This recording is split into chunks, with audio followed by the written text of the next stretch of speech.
Welcome to one day news. నేను మీ రాజ్ కుమార్. ఈరోజు చూసినట్టుంటే ఎక్కడ ఏ పేదవానికి ఆపదొచ్చినా సరే నేనున్నా ముందని చెప్పి మన ప్రియతమ నాయకుడు కోమటిరెడ్డి రాజగోపాల్ రెడ్డి గారు అయితే ప్రతి దగ్గర అంటున్నాడు. ఎందుకంటే ఈరోజు చూసినట్టయితే బెల్ట్ షాపులు ముఖ్యంగా మునుగోడు నియోజకవర్గంలో ప్రతి మండలంలో 1 గంటలకు వైన్స్ ఓపెన్ చేయాలి. ఎందుకంటే కోడి వేయక ముందుకే ఛాయ్ కంటే ముందే మందు తాగి ఎంతోమంది జీవితాలు ఆగం చేస్తారు. అదేవిధంగా హెల్త్ గురించి కానీ ఎట్లా ఉండాలని చెప్పి ప్రతి ఒక్కరు చెప్పుకుంటుండు. తనని ఎవరైతే నమ్ముకున్నారో ఆ నమ్ముకున్న ప్రతి కార్యకర్తకు ఏ ఆపద వచ్చినా పెద్ద కొడుకులాగా నేనున్నా అని చెప్పిన మన మునుగోడు ఎమ్మెల్యే కోమటిరెడ్డి రాజగోపాల్ రెడ్డి సార్ ఇట్లా ఎంతో సేవా కార్యక్రమాలు చేస్తున్నాడు. మొన్న తీసుకున్నట్టుంటే చిన్న కొండూరు, మొన్న తీసుకున్నట్టుంటే ఇంకోటి అది మన కొండపురము, తర్వాత బోడంగిపర్తి. అసలు ఆయన చేసిన సేవా కార్యక్రమం అయితే చాలా అద్భుతం. ఎందుకంటే ఇలాంటి నాయకుడు ఉండడం అయితే మన అందరికి గర్వకారం. అదే గ్రామం పంతంగి, మండలం చౌటుప్పల్, యాదాద్రి భువనగిరి జిల్లా ప్రాంతానికి చెందిన బోయ అరవింద్కు కిడ్నీ లివర్ ఇన్ఫెక్షన్ తోటి బాధపడుతూ కోమాలోకి వెళ్తే ఆయన సార్ దృష్టికి తీసుకుపోగానే నేనున్నా అని చెప్పి జూబ్లీహిల్స్ అపోలో హాస్పిటల్ అయితే తీసుకుని పోయిండు. మరి అయితే వాళ్ళ ఊరికి వచ్చినా వాళ్ళ ఇంటికి వచ్చినా అడిగి తెలుసుకుందాం. అరవింద్ నమస్తే. బాగున్నావా? ఎట్లుంది పానం ఇప్పుడు? ఇప్పుడు మంచిగా ఉందా? ఏమైంది అసలు? ఏం పని చేస్తారు మీరు? టెంట్ హౌస్ ఉంది. అంటే ఈ కాంగ్రెస్ పార్టీకి సార్ అంటే టెంట్ హౌస్ చేస్తున్న క్రమంలో ఏమైంది? అంటే ఎట్లా ప్రాబ్లం ఏంది? కిడ్నీకి లివర్కి ఎట్లా ఇన్ఫెక్షన్? ఎందుకు, దేనివల్ల వచ్చింది? 4 days బ్యాక్ జ్వరం వచ్చింది, ఫీవర్ వచ్చింది, అన్నం తినలే, పాలు తాగాలి, ఆ ఇంజక్షన్ల మధ్యలోనే ఉన్నా, తక్కువ వాలి, చౌటుపల్లి తీసుకుపోయారు, ఆ గ్లూకోజులు పెట్టారు, మళ్ళీ ఇంటికి వచ్చి ఒక గ్లూకోజ్ పెట్టారు, దాంట్లో ఒక రెడ్ ఇంజక్షన్ ఇచ్చారు.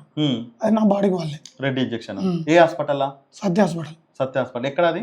చౌటుపల్లి. ఓకే. అంటే ఇంటికి వచ్చి నేను అన్నం తినలే కదా 4 days, నాకు వాళ్ళే కాళ్ళకు చేతులకు చాలా ఏం డైల్ వచ్చినాయి, ఇక గుర్తులేదు నాకు. అప్పటికి పిడిసి వచ్చిందంట, నల్లకెళ్ళి బొరి వెళ్ళిందంట, ఇక గుర్తులేదు. 8 days గుర్తులేదు. అంటే ఇంత చిన్నప్పుడు ఏమన్నా ఏం లేదు, జ్వరం ఏమన్నా తాగేదా? అంటే నార్మల్ అందరిలాగానే తీసుకునేది. అంటే పిడిసి వచ్చిన ఫస్ట్ జ్వరం వచ్చినాక ఇంజక్షన్ వచ్చినాక పిడిసి వచ్చింది, అసలు ఏం జరిగిందో తెలియదు. అంటే మరి మీకు ఈ లివర్ కు కిడ్నీకి ఇన్ఫెక్షన్ వచ్చిందని చెప్పి ఎట్లా తెలిసింది? 8 days తర్వాత లేచినాక డాక్టర్లు చెప్పారు, అపోలో డాక్టర్లు చెప్పారు ఇది పరిస్థితి నీదే అని చెప్పారు. నా బాడీ కంట్రోల్ అయితలేదు, ఆ ఇంజక్షన్ వల్ల కొట్టుకుంటున్నాడు ఒకటి. అంటే స్కానింగ్ ఏం తెలియలే, ఎంఆర్ఐ ఏం తెలియలే. ఎంత ఉంటుంది మీ వయసు? 25. ఇంకా మ్యారేజ్ ఏం కాలే. 25 ఉంటుంది. ఎంఆర్ఐ తెలియలే. 3 days ఆపిరు పోయినాక ట్రీట్మెంట్. నార్మల్ ఇంజక్షన్ల మీదనే ఉంచారు. ఏ సత్య హాస్పిటల్? లేదు, అపోలోకి ఓరిస్కపోయారు. మమ్మీ డాడీ నా ఫ్రెండ్స్ అందరు కలిసి ఇక్కడైతే కాదు అని చెప్పి తీసుకుపోయారు. జూబ్లీహిల్స్ ఉన్న అపోలో హాస్పిటల్ ఆడికి తీసుకుపోయారు. ఇక తెలియలే, 3 days అట్నే ట్రీట్మెంట్ ఆపిరు. తర్వాత ఎన్ని పూసల నీళ్ళు తీసిరట. నీళ్ళు తీస్తే ఈయనకి ఏమైందని తెలిస్తే అప్పుడు ట్రీట్మెంట్ స్టార్ట్ చేసారు. 9 days వెంటిలేటర్ మీద ఉన్నా. అప్పటికి జర కవర్ అయింది. 8 days కళ్ళు తెరవాలి. 9th day వచ్చినా ఇక మన వాళ్ళందరూ వచ్చారు, గుర్తుపట్టిన. 10 days ఉంచారు ఐసీయూలో. 11th day జనరల్లోకి మార్చారు. ఆడ 3 days ఉన్నాం. ఇంటికి వచ్చినాం 15th 9:30 అయింది నైట్. ఇంటికి వచ్చేసి ఇక వారం రోజులు గోరీలు అన్నీ ఇప్పుడు జర సెట్ అయ్యింది. స్టార్టింగ్ నడవరాలి, చేతులు ఊపరాలి, నడువులు వచ్చినాయి, అసలు బలమే లేదు. అమ్మ ఎట్లా అనిపించింది అసలు? అంటే మామూలుగా మనకు ఇంత పెద్దది వస్తుందా చిన్న ఏజ్ లా అని అనుకున్నారు కదా, మీకు ఏమనిపించింది అసలు? ఏమనిపించింది అంటే ఇక నా కొడుకు అట్లా చేయగానే సార్ నమస్కారం, రాజగోపాల్ రెడ్డి సార్. అంటే ఎవరి దృష్టికి ఎట్లా తీసుకెళ్ళారు? తీసుకెళ్ళినామంటే ఇక సార్ దృష్టికి మా మాడిది ఇట్లా ఉండు కదా, మా ఏరాలకు అప్పుడు బాగలేదు. మా ఏరాలు బాగలేనప్పుడు సారే మాకు ఆర్థికంగా సాయం చేసి ఇక తీసుకుపోయినాం. మా మాడిది ఇట్లా అందరం కలిసి తీసుకుపోయినాం. నైట్ తీసుకుపోతే ఇక మరి సార్ ఫోన్ చేసారు. సార్ ఫోన్ చేస్తే సారు డాక్టర్లకు ఫోన్ చేసి చాలా గట్టిగా ప్రయత్నం చేయాలని చెప్పిండు సార్. మాకు ఆ రోజుల దాకా డాక్టర్ అంటే మీరు ఇక్కడ జ్వరం వచ్చిందని తీసుకుపోయినాక ఒక ఇంజక్షన్ వేసినాక అసలు ఈయన పరిస్థితి ఏందో అర్థం కాని సిచ్యువేషన్లో ఆ డాక్టర్లు ఇట్లా చెప్తుంటుంటే ఒకదానికి కూడా వస్తే అసలు మీకు ఆ బాధ ఎట్లా అనిపించింది? అసలు మీ ఎంతమంది నీ కొడుకులు బిడ్డలు? ఒక బిడ్డ ఒక కొడుకు. ఈ పరిస్థితి రాగానే ఏమనిపించింది? ఏమనిపించింది అసలు మాకేంది ఈ పరిస్థితి, ఎందుకు ఇంత బాధ వచ్చిందని బాధపడ్డాం మస్తు. 7 గంటల రోజే లేదు ఇక మళ్ళా. డాక్టర్లు ఏమన్నా భయపడడం అట్లాంటిది? భయపట్టించారు, ఖరాబ్ అయింది, కిడ్నీ ఖరాబ్ అయింది అని చెప్పారు. మాకు 5-6 రోజుల దాకా ఏం చెప్పలేదు మాకు. సారిగా డాక్టర్ పదే పదే ఫోన్ చేయడం, సార్ గట్టిగా ప్రయత్నం చేయరని చెప్పడం సారు. ఇక సార్ చెప్పిండు, సార్ ఫోన్ చేసిండు. ఇక మాకు ఇక డాక్టర్లు మంచిగా చూసిరా. ఏమని సార్ ఏమని చెప్పిండు అంటే, ఈ మీరు బాధలలో ఉన్నారు, ఏం చేయాలని అర్థం కాని సిచ్యువేషన్ అంటే సార్ దృష్టికి వెళ్ళినప్పుడు ఏమన్నా అంటే డబ్బు, ఇప్పుడు అపోలో హాస్పిటల్ అనగానే దాదాపు లక్షలు ఏం మనం ఏమో రెక్కాడతా కానీ డొక్కాడని పరిస్థితి. ఎట్లా అంటే ఎట్లా ముందుకెళ్ళారు అంటే ఆయన భరోసా ఇచ్చినాక వెళ్ళిరా ఎట్లా? ఆయన భరోసా ఇచ్చినాకనే మేమైతే ఫస్ట్ వెళ్ళినాం హాస్పిటల్ కి. వెళ్ళినాక సార్ ఫోన్ చేసినాం. సార్ ఫోన్ చేస్తే సార్ చెప్పిండు ఇక ఇట్లా ప్రయత్నం చేయరు, గట్టిగా మంచిగా చూడు అని చెప్పిండు, నేనున్నా అని చెప్పిండు. ఇక మాకు 2 లక్షలు ఆర్థికంగా సాయం చేసిండు. మొత్తం ఎంత అయింది అమౌంట్? మొత్తం మా 14 లక్షలు మాయ అయినాయి. సార్ 2 లక్షలు ఇచ్చి 2 లక్షలు ఇచ్చాను.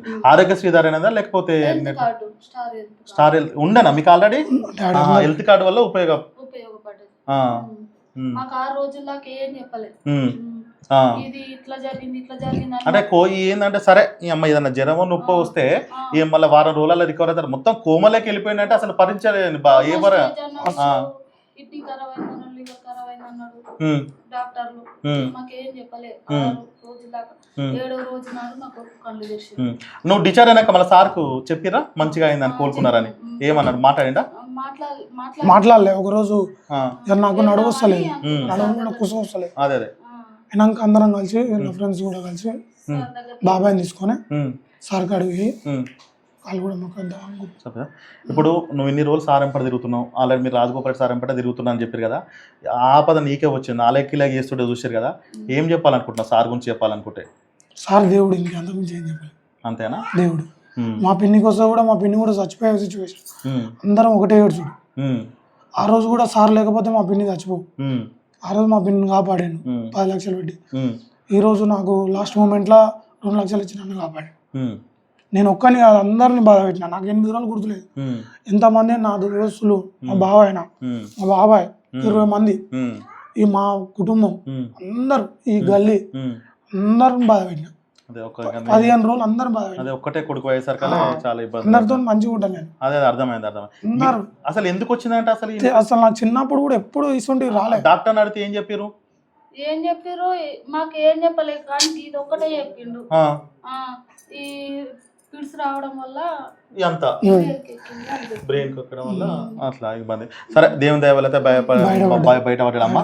మీరు ఏం చెప్పాలనుకుంటున్నారు రాజగోపాల్ రెడ్డి సార్ గురించి? రాజగోపాల్ రెడ్డి సారు దేవుడు, నా కొడుకు నాకు దక్కించింది దేవుడు. సరే మొత్తానికి అయితే ఆరోగ్యం అయితే చూసుకొని మళ్ళీ ఒకసారి సార్ని అయితే కలుగుతాం. జాగ్రత్త, టాబ్లెట్ అనుకుంటా. చూసారు కదా, మొత్తానికి బోయ అరవింద్కి అయితే హెల్త్ ఏదైతే బాధపడ్డాడో, కోమలకు వేచిండో, ఈరోజు మంచిగా సురక్షితంగా బయట అయితే పడ్డాడు. మంచిగా వాళ్ళ అమ్మగిட்ட ఒకటే కొడుకు కాబట్టి ఏ తల్లికైనా ఎప్పుడైనా సరే ఒక కొడుకు ఉంటే అనేక రకాల బాధలు ఉంటాయి. ఇట్లాంటిది వాళ్ళ ఇంట్లో వాళ్ళకి రాలే కాబట్టి చాలా బాధలు అయితే పడ్డారు. ఏది ఏమైనా సరే మంచిగా అయితే ఉన్నాడు. మరొకరితోటి మంచి అయితే ఇంటర్వ్యూ పెట్టుకుందాం. ఉంటాం మరి. Thank you bro.